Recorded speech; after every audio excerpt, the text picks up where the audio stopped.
Hey everybody, Sierra Curry here. I am coming on to share my testimony.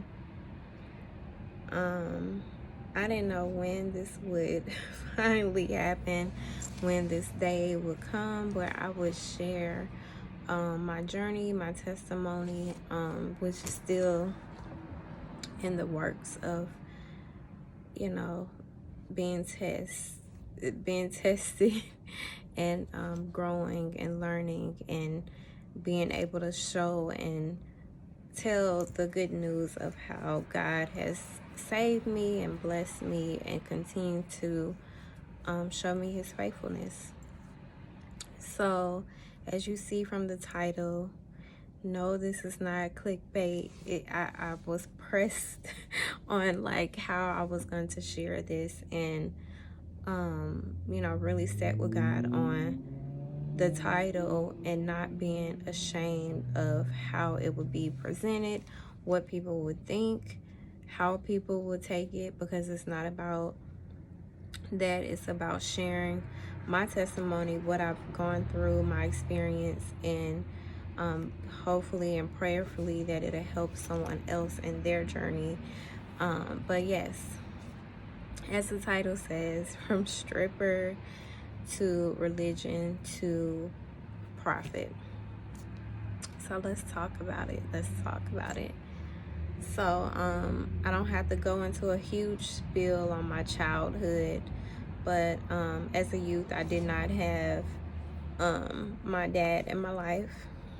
I was raised by a single mother who worked a lot, and I did have a lot of time alone, and I wasn't like a struggle or anything like that. I lived in a nice neighborhood and everything. I always wanted to go visit my grandmother, who lived in a more of a rural, I don't know, kind of area. It was a area that had a little bit more flavor. I'll say that it had a little bit more flavor, and I was intrigued and curious, and I loved my grandmother. My grandmother was a woman of faith. She attended church faithfully.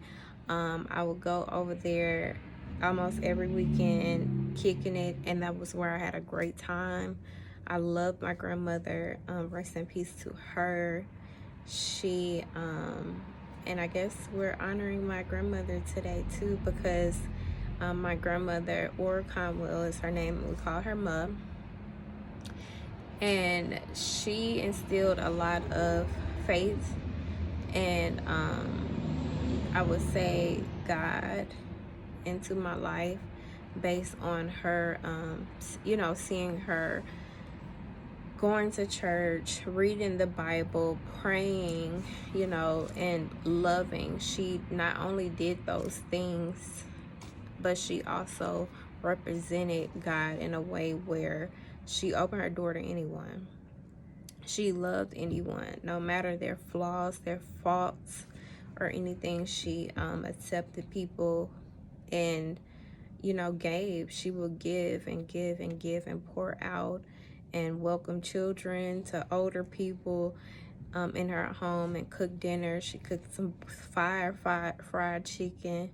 If you don't know, I am from the South, from Tennessee, and she threw down. She was just such a loving person, and I wanted to be around her all the time because of the light that shone out of her. Like, it was just radiant, as her name, aura. Like, she just had such a bright aura about herself.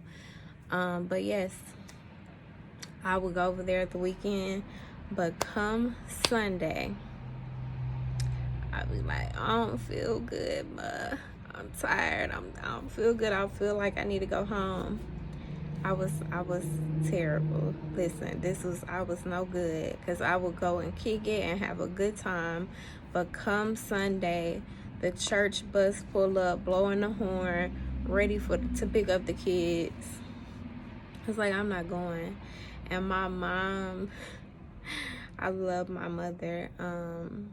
And you know, through our ups and downs, I love my mother. I honor my mother, not just because of the word, but that was something that I had to deal with in myself, some things that we discussed and had conversations about. But she would be like, okay, baby, you don't have to go. She was never pressed on me going, like there was no pressure. My grandmother, of course, wanted to make sure we would get dressed, we would go to Sunday, and it would break her heart sometimes that I would do that, because she knew low key I was lying. I was lying. She knew low key I was lying. But I was like, I don't want to go to church. And my mom accepted that I didn't want to. And over time, you know, I did go. Sometimes I done sung in the choir. We got down. We loved to sing. Like, that was one thing that I loved.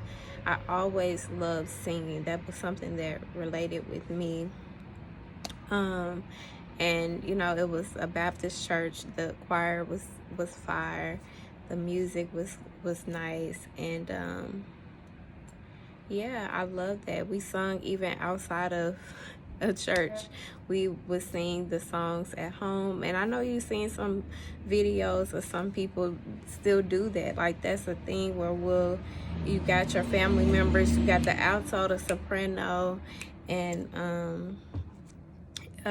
my cousin, it was all women of us, me and my cousins that were around each other. Of course, there were guys, but we had to sing. Sometimes we didn't have to, but we would play around and sing the tenant too. But besides that, very nice childhood. I just had gone into a curiosity from an experience as a child, and that curiosity of understanding my body and things like that. I grew up very sexual, and there was, you know, my mom was always at work. There was no like moral standard when it came to that portion. And even at a certain age, like even my cousins around me, we were all thrown on, or you know, talked about birth control, because it was like, we know y'all gonna have sex, you know, doing this and that at a young age. So you know, a lot of us would get birth control. Myself, I ended up getting on birth control, but this was actually, I want to say, after I even lost my virginity. So I first you know, explored things with myself, and I did end up losing my virginity at a very young age. I was 12 when I lost my virginity. Very young, didn't know much. I was doing it based on, you know, a lot of people were older around me. I was always the youngest. I wanted to seem mature. I didn't want to be looked at as a little girl and this and that. I wanted to feel mature, take care of myself. Like, I was always feeling like I needed to be independent. Even with my mom working, I felt the need to, like, I'm gonna do this and I'm gonna do that. But it was like a headstrong thing. And with knowing God, I didn't know God. I did end up getting baptized at a very young age. Like, I want to say around 10. I showed up the one day I wanted to go to church. They said, here go this white shirt. You're getting baptized today. And I'm like, what? I don't even know if this is a church I'm going to be going to next weekend.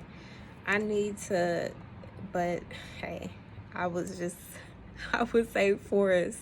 I was just pushed into it, and I did it. You know, it was not my choice originally. But fast forward to from that childhood, you know, fornicating at a very young age, dating older guys. You know, my dad wasn't in my life. I didn't meet my dad actually till I was about I want to say 7 or 8 years old. And he was not in my life. I did have a father figure. Who also worked a lot. And our time together would be to go see a movie, which he fell asleep in. So it was very, I was alone a lot. I was understanding what I wanted to do and who I wanted to be based on who I was around. And I knew I had different talents. I would draw and be in the arts and all of that stuff, but it wasn't really more so cultivated. It was like, if I didn't cultivate it or a teacher didn't cultivate it, it wasn't necessarily something that would be used.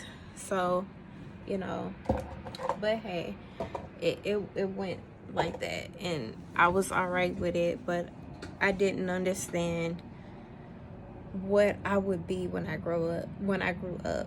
I knew I wanted to be an artist. That was one thing I did know I wanted to be. But as time went on and different life changes, different lifestyles I was around, would always be a tug and pull. So I am from Tennessee, eventually moved. So Jackson, Tennessee is my home. That's my hometown. Eventually moved to Chattanooga, Tennessee, where I just completely went chaotic with life based on the crowds I would hang with, the influence that I would be involved in, drinking, smoking, end up doing drugs, popping X pills and things like that. And later on, moving forward, we ended up moving to Atlanta. And Atlanta, hot Atlanta. That's what we're gonna call it, hot Atlanta, because this was all new to me. This was the first time that I seen like homosexuality and things like that. That was brand new to me. Like the guys wearing purses and like, all flamboyant and things like that. That was new. That was new to me, because it was normally a hidden thing. Or I even had we just putting it out there, and okay,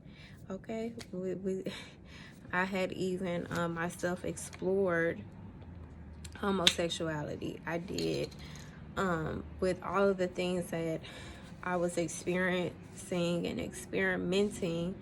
I ended up dating a girl, doing things I shouldn't have done, had no business doing.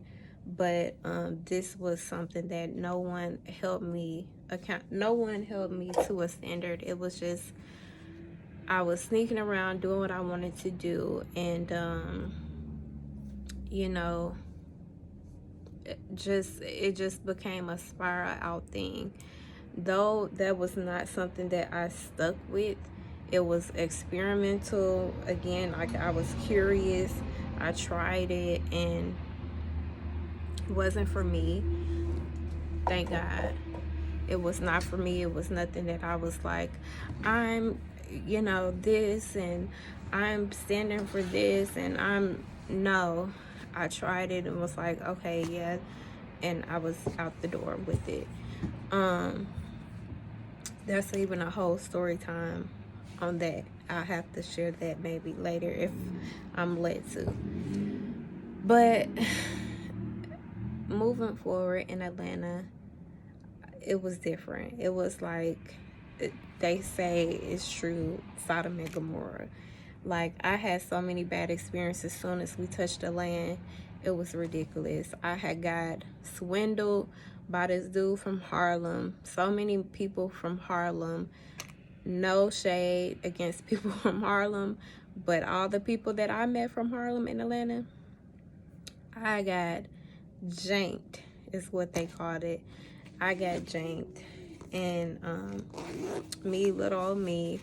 poor little me, I was just so gullible at that time and trusted people that I shouldn't have, but I did. And I got swindled over more than once. And even in that time frame, dating different guys, smoking, still doing drugs, living a lifestyle that I thought was normal, you know, drinking with older people, going to clubs, and this at this time I was 16 years old, um, having a fast life before even living life fully. And it was like I would get so drunk even sometime before school. I've had hangovers at school, and yeah, I had a very ratchet life. And I was doing my makeup and stuff, and you know, dibbling dabbling and doing my own hair. I eventually started doing like somewhat of a side hustle of doing hair for others, guys, braids, you know. And I was around entrepreneurship. My mom actually was an entrepreneur at one point, and had a very successful business. And my father figure also was an entrepreneur, and that also inspired me as far as going into the entrepreneur route. The things that I saw in Atlanta, the fast life, the fast money, I did see stripping a lot. I saw the club scene, and I was around that, but I still was in my somewhat of an innocent phase. I know I'm saying a lot as far as smoking, fornication, all these things, but I still had a base in me that was somewhat of a innocence there. But I was just allowing all these other things to filter over the innocence of me, and no one cultivated that innocence, or no one, you know, said that that was not okay to go this route when you should be using these gifts to go this route. And this is not blaming anyone.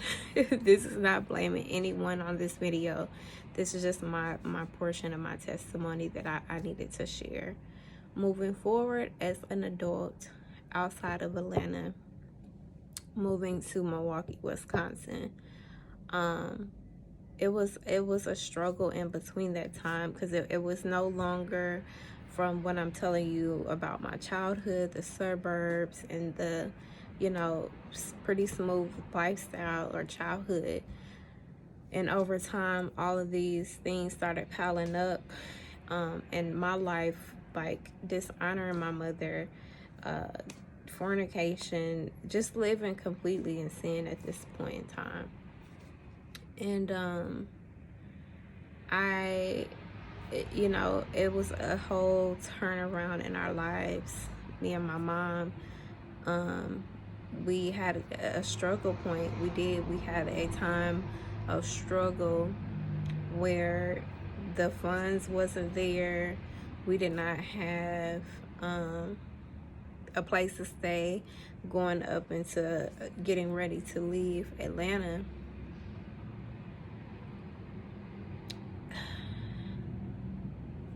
Okay. Just a minor moment. So we did not have a place to stay. Leaving Atlanta, the situation caused us, you know, in a rut, and we were living out of a hotel. And living out of this hotel, I was just still happy. Like, I did not have any sadness, or like, oh my God, I'm living in a hotel. It really wasn't like that. It was like, you know, it was something in me that just wouldn't allow me to be sad long, or wouldn't allow me to think defeat has overcome me. And that was one thing I've always had. And I guess like that even would be a bad thing in my gullible phases that I had in the past, as far as trusting and still loving and still being happy no matter what had happened to me in those times. And this is not saying that it ended there, because there was some things as well going past that time, but I just was still happy. Me and my mom still had food. We still could live and do what we needed to do. But Um, at this particular time, we just were struggling. But God still had his hand on our life. And one day I'm at school experiencing, something that happened. And I don't know, like, I don't remember the exact way this happened, but I had these numbers presented to me that was like, it just seemed right. Or the color, it was a color that seemed right, and it resonated with me that day. And as she picked me up for school, from school, she started telling me about her day, and our days kind of paralleled, and it was as if we were having the same numbers and colors that came to us that day.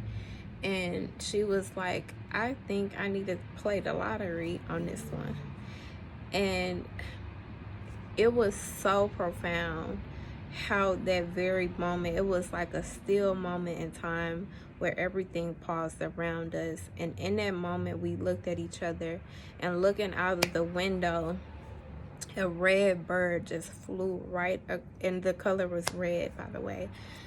A red bird literally flew right across in front of us in the window, the front window shield. And we were like, that's the sign. And she played the number.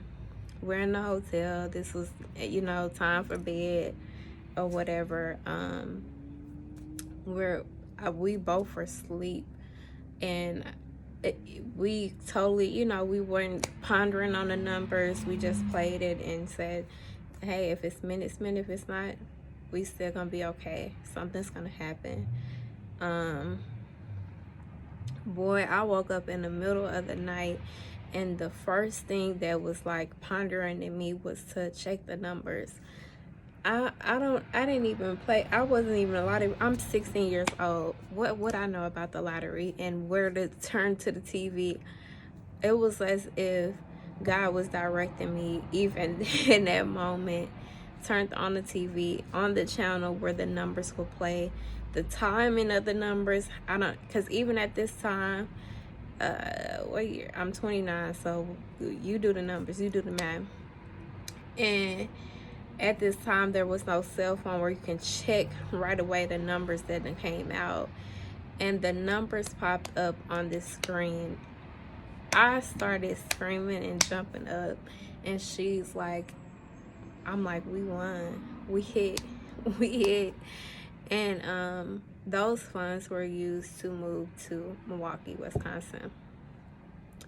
So now in Milwaukee, right?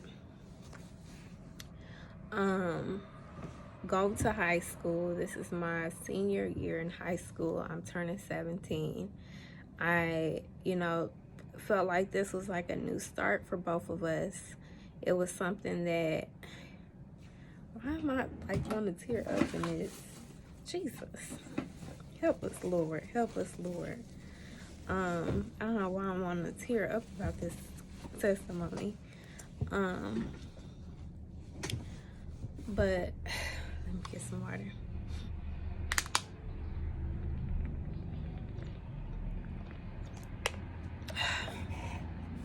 Okay, but we get to Milwaukee, Wisconsin.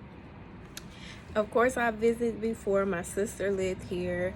Of course, I visited, and where she lived at the time was Sussex. That's all I knew about Wisconsin before officially moving here. Right? Because we came here because this was a place that my sister lived, and she, was like, come on, you guys can move. You guys should move here. Coming back, I did not know Black people lived here. I didn't. That's where my mind was at the time, right? As turning 17 this year. But yeah, that year I was turning 17, and when I got here, I'm like, there go a Black person, and there go another one. I was just in shock. Like, is black people here. Yes, do not judge me in this video. Don't judge me in this testimony. But when I seen that, I was just very in shock because I didn't know. And I was excited about it. But then I was, you know, learning a lot as I went to the school that I ended up going to, because it was such a later time in the year where I had to go somewhere that, you know, was last minute choice, the only choice available, and it was a very hood school. I was already shocked to see black people, and then the school that I had to go to, it was not the best school. I was used to the schools in the South that I did attend, even in Chattanooga and Atlanta. Very nice schools. We had culinary arts, we had ROTC, we had things where we can get credits to go to college while in high school, get those college credits. We had access in education that was just top of the line. We had Chick-fil-A sandwiches available in our school to pay for. Like, it was nice compared to like one of the nice elite schools here. All of the schools, even the regular schools, were like that there in the South. So going here, saying that, I was just like bougie.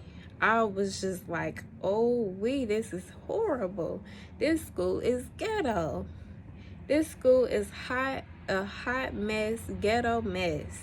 Like, I was just not having it. But they offered me a 2-day, a 2-class way out, and I only had 2 classes for my school year, which I took, and because they like, oh, you have so many credits coming from the South, and I'm just saying the South, but you guys catch up with the story.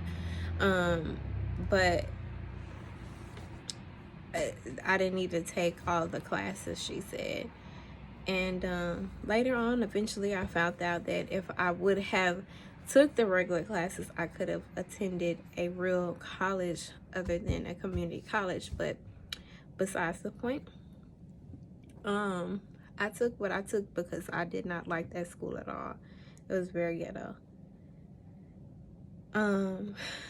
So moving out of this school, I think about, yes, this is a new start, but you know, I get the job. I get a job my sister helps me get. I end up getting another job. School, 2 jobs. You know, I'm a little level-headed. I'm not out here doing drugs. I'm not out here smoking and drinking my life away, fornicating my life. And fornicating my life. Jesus help us. I'm not fornicating, things like that. And you know, I made this little money. I'm doing okay. I was making, you know, some money. But then I get in a crowd. I don't know why I kept, well, I know now as far as understanding what was going on with me. I kept being attracted to these crowds that were not of my best interest, or maybe they weren't even horrible people. But as you learn, you attract who you are. So I couldn't blame, or even in this video I can't blame anyone for my actions, though everything was not my fault. But I take responsibility for my actions and the things that I did have control over. And I know now that in those times there was things that were attracted to me because there were things in me that were broken that I did not deal with, and went back to the same thing: smoking, drinking, and fornicating. And at this time, I grow up, right, dating all older guys, very, very older, which I would think back and like, oh my God, they were disgusting. Moving forward into adulthood, I am turning 18. So at this time, this is when social media starts to get popular. I wouldn't even say start. For me, it was more popular. It was out of the MySpace transition, right? I was, getting familiar in MySpace in Chattanooga, and then coming here, it was more so Instagram that was getting popular for me, and attracted to the things that didn't have nothing to do with my purpose and what God had gifted me with. Of course, throughout the time, I was still doing some art here and there. I had won contests. I had, sold art. I was very artistic, and I didn't really go full-fledged with those gifts. I did do some painting here and there, smoking, and thinking like, oh, I'm in the zone and vibing, and felt very artistic. No. But yes, those are the things I'm just sharing that I did. And it was a group of girls that were dancers, strippers, and they made good money, and they would post it on social media. Now, why did I look at that all the time? I would look at their page and be inspired, the bags and bags of money, because now I've transitioned to making money, working, and I'm like, I want to go to school. And quote unquote, the things that we say to use as a crutch. I can dance and pay off college now. How many people really do that? How many people really do that? Because I said it, but did I do that for that? No. It was something deeper in me that did that for a different reason. And even people who do that, and I've heard stories that say that they were going for this, but then they get addicted to the lifestyle and the fast money. They quit even school and go full-fledged, full-time stripper, if that's what you want to say.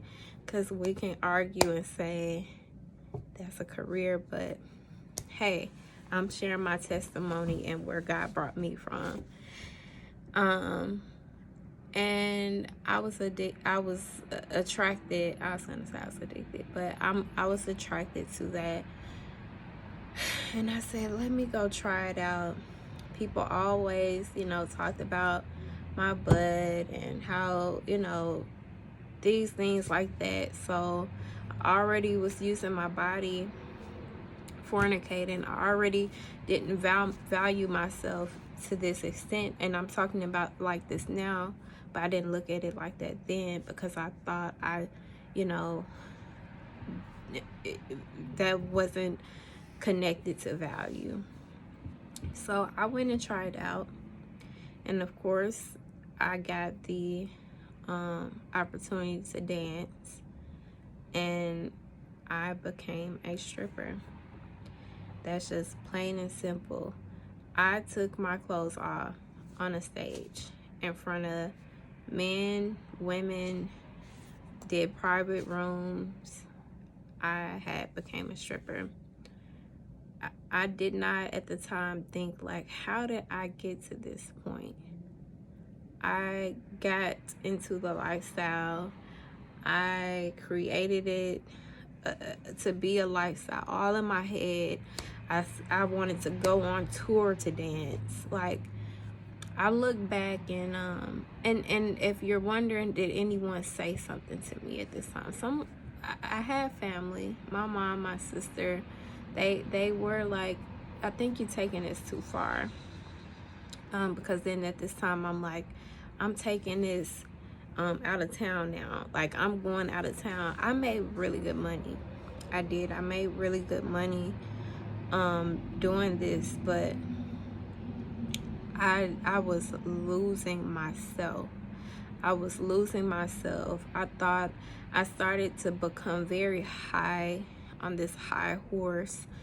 I lost sight of why I was doing it. I lost sight of, even why I was doing it was wrong, but if I was making up a good reason, I lost sight of that.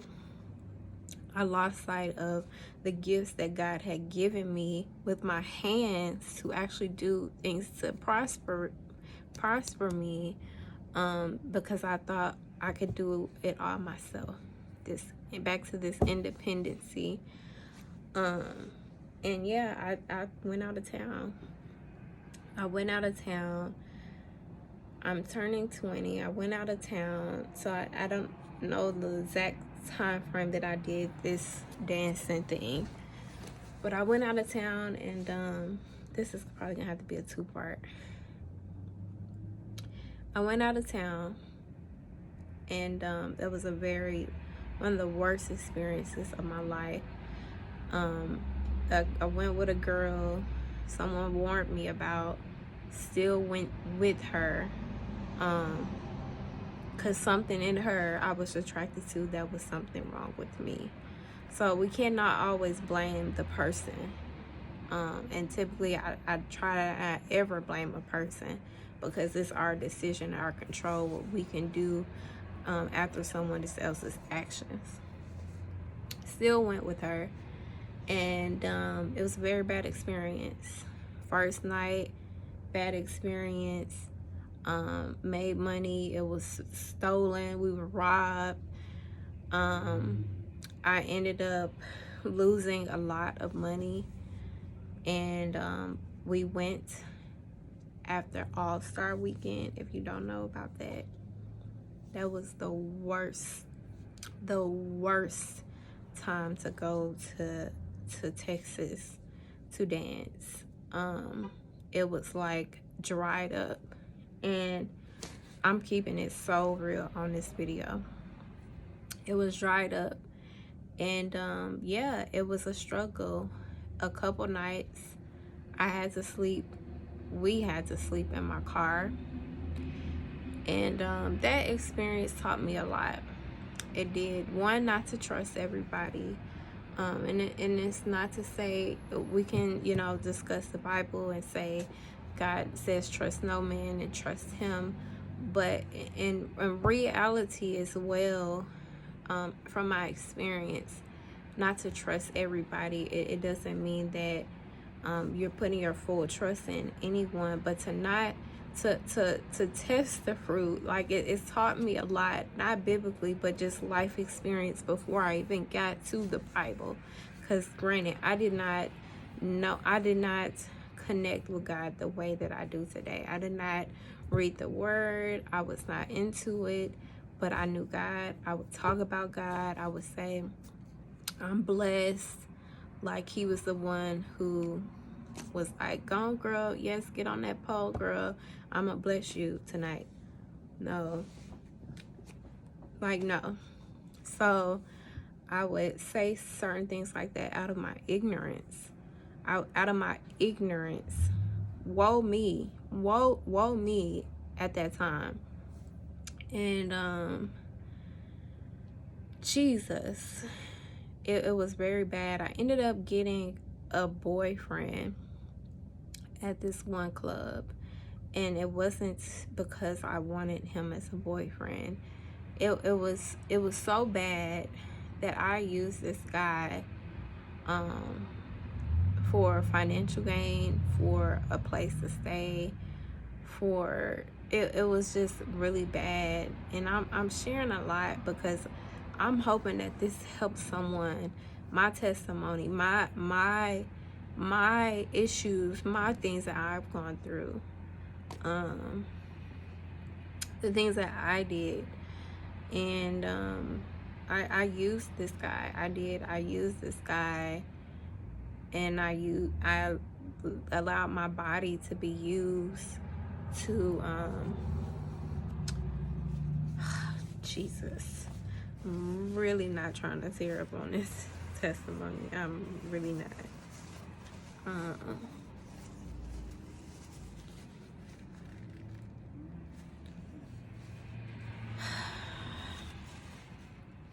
Okay.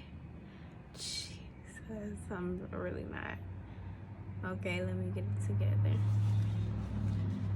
Okay, so I used this guy, and even going outside of that, it was this one night, and me and this girl, we ended up getting into it. We got into it, and I left her. Like, it was really bad. Like, we got into it, I left her, we went our separate ways. I used, it was my car that we used to get down there. I did most of the driving. It was just really bad. I don't even want to really discuss her portion. We separated. We went our separate ways.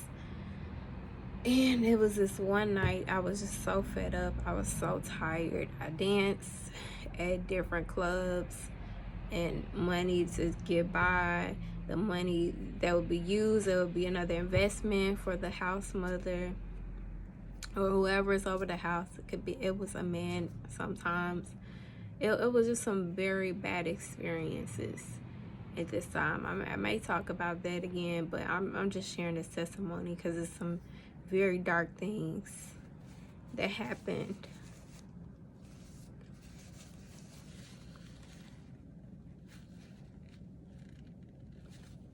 It's some very dark things that happened, but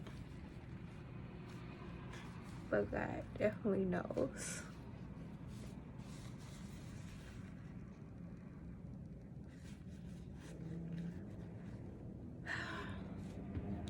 But God definitely knows. But this night, I was particularly ready to go. I was so ready to get back home. And out of nowhere, this guy comes in, and I'm dancing or whatever. I'm popping mollies at the time, drinking, just all kind of stuff.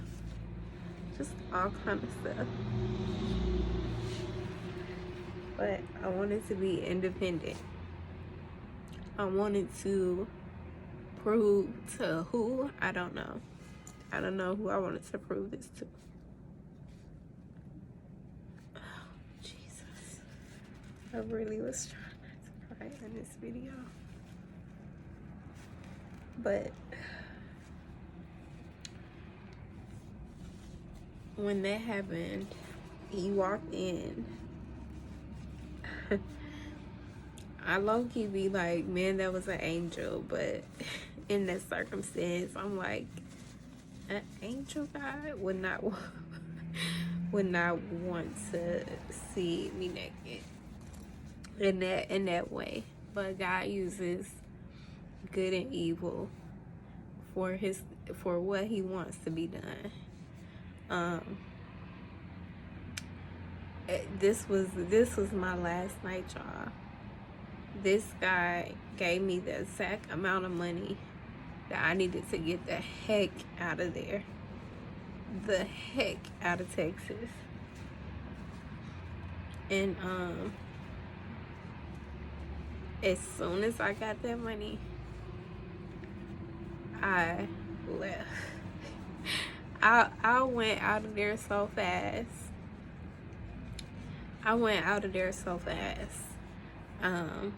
Of course, I did not drive straight back to Wisconsin.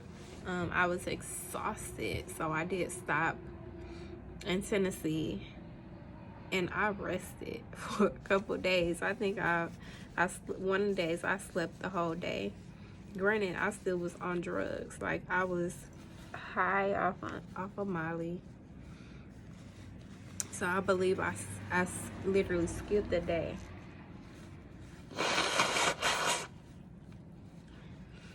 So I believe I skipped a day. I don't even know. I probably woke up a few times just to use the bathroom. And I eventually drove back home. And you would think that I would have been done with dancing, right? You would have thought this girl learned her lesson and what was done. The club that I originally started dancing at, it shut down. The whole building shut down for whatever reason. I would say that was another sign, like, girl, stop dancing. Girl, get off that pole. Girl, that's not working for you. Girl, wake up. You're going down a path of destruction. It still didn't stick.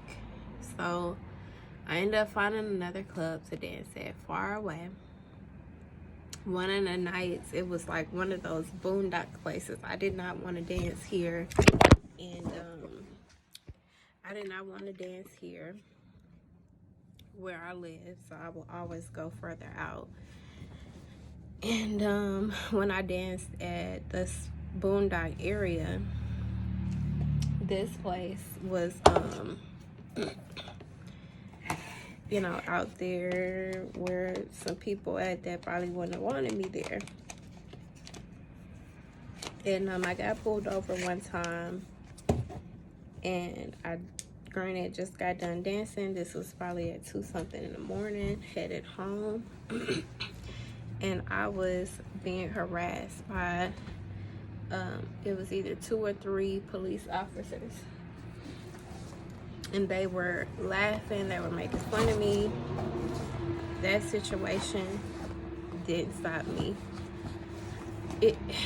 You would just think, like, all these things that I had gone through, because it looked different. I didn't get the picture because the pictures looked different, although it was the same camera. It's the same camera, it was the same person taking the picture. It looked like a different person. It looked like a different photo. Came out as a different photo. So I just did not get it. I just did not get it. But this was my life and what I was going through. And after that, I ended up dating a guy. At the time I was dancing, and of course I was, you know, in this relationship, fornicating, not married. And I still was doing makeup. Okay, so at the time I was in school for cosmetology. I was doing hair and makeup. I was using my gifts, right? And hustling in that way, and also dancing. And I ended up also going to school for graphic design. So in between all of this that's happening, right? I was in school for cosmetology. I graduated. Actually, when I graduated from cosmetology is when I soon after went to school for graphic design. And I'll share a different testimony as far as the entrepreneur side, but this I really have to get out. And transitioning into that, in between that time is when I started dancing. And now in school for graphic design, dancing, and doing makeup and doing hair. Okay, so dating this guy, and still dancing, still didn't learn my lesson, but boom, I got pregnant. I thought that was one of the worst things at the time that happened to me, but getting pregnant saved my life. I don't know where I would be. I don't know what I would be doing. Ultimately, I'm saying God saved my life when I say this, because 1, children are blessings. 2, that was one of the best things that he did for me to stop me from what I was doing, like the destruction I was going. Though it was very tough, I ended up going into depression. It was something that was like a child, when a parent is doing something good for that child, but that child wanted to reject it because it wasn't what they wanted, but it was something that was good for them. And you know, he brought so much joy in my child. At the same time, I was very depressed while pregnant and going through that and feeling defeated, like now I can't be independent because, you know, these are were the things that were going through my head. I felt I couldn't be independent anymore. I felt like I couldn't do what I wanted to do, and what I wanted to do was not what I needed to be doing, but that's where I was.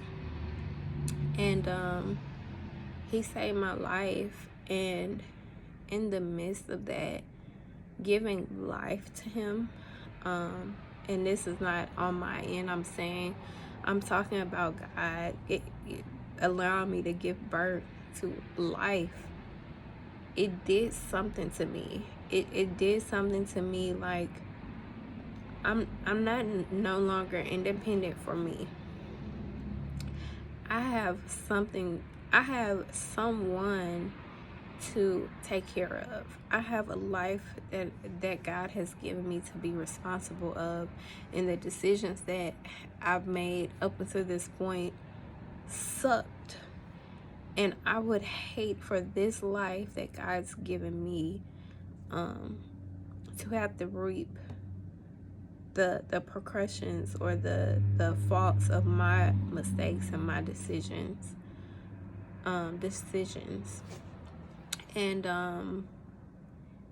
it pushed me closer to him. It did. It pushed me closer to God, and it made me want to see, like, what was wrong with me. Like, it made me feel like I needed help. I needed God. I needed him, and I wanted to surrender. In a way, I wanted to surrender. And you know, I was getting an invite for this church back to back. You know, someone did not give up on me. They would ask me and invite me to this church often. And this one Sunday, I said, I want to go to church. I want to go to church. And I took my son. He was still a baby. He was like a newborn. And I heard a message that made me fearful in a good way. It made me like start to see all the things that have gone wrong. And I said, I want the life. I want what God is offering. I want that. So I got baptized. This baptism was my choice. I made the decision to then get baptized and give my life to God, give my life to Christ, and become a believer, a Christian, someone who could go through life doing things the right way. And transitioning into that from the world, I felt as though, like, you know, okay, I can do this because I want it better. It's easier to do some things that you want something better, but you still have this tug and pull on the lifestyle that you were familiar with.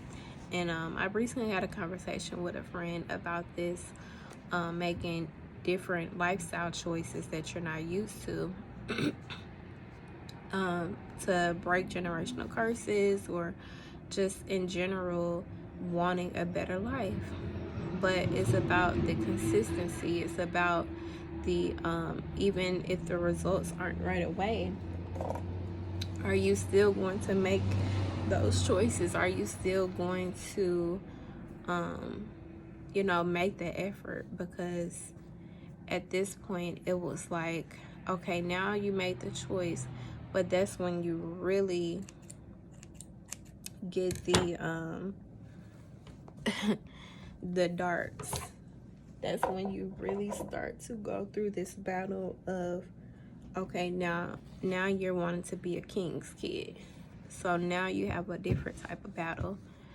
And this not to say that my life is not still having some type of mind thing that I have to do, because we have to do it daily. But at this time, it was difficult. Hot, cold, warm, lukewarm, that was me. I was in, then I was out. I was on, then I was off. Because it was something that I felt very restricted in. It was something that I felt like if I missed a Sunday, oh man, it was a whole thing. So, I started to feel like I need to restrict myself. It started to be robotic. That's the word. It started to be robotic in the sense of, don't do this, don't do this, don't do this, don't do this. Oh my God, it's this, it's dot, dot, dot, dot, dot, dot, dot, dot. And then I ended up going in a very, very sway route towards religion. I believe this is gonna have to be a 3-part, just because this testimony is going to start off